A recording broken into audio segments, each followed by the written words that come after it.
ആത്മീയ ജീവിതം ആഴപ്പെടുന്നതിനായാണ് ഈ ആത്മീയ അഭ്യാസങ്ങളെല്ലാം ഉള്ളത്. വിത്ത് വിതച്ചവന്റെ ഉപമയിൽ നാം കേൾക്കുന്നത് പോലെ നല്ല നിലം എന്നത് സ്വാഭാവികമായി നല്ലതായ നിലമല്ല. ആത്മീയ അഭ്യാസങ്ങളിലൂടെ നല്ലതായി രൂപപ്പെടുത്തിയ നിലമാണ്. ബൈബിൾ വായിക്കുന്ന ശീലം, സഭയിൽ പോകുന്ന ശീലം, ഉപവാസം പാലിക്കുന്ന ശീലം, ദരിദ്രർക്ക് നൽകുന്ന ശീലം, ആവശ്യത്തിലിരിക്കുന്നവരെ സേവിക്കുന്ന ശീലം, ഇവയെല്ലാം ഞാൻ ഉദ്ദേശപൂർവം ശീലങ്ങൾ എന്ന് വിളിക്കുന്നു. കാരണം ശീലങ്ങൾ മോശമായതല്ല.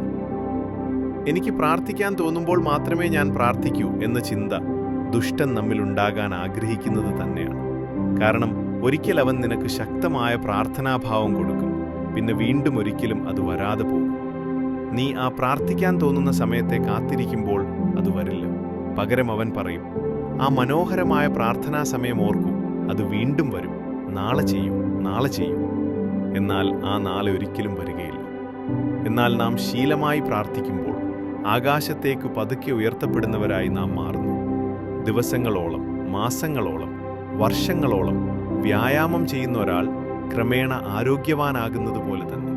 അതുപോലെ തന്നെയാണ്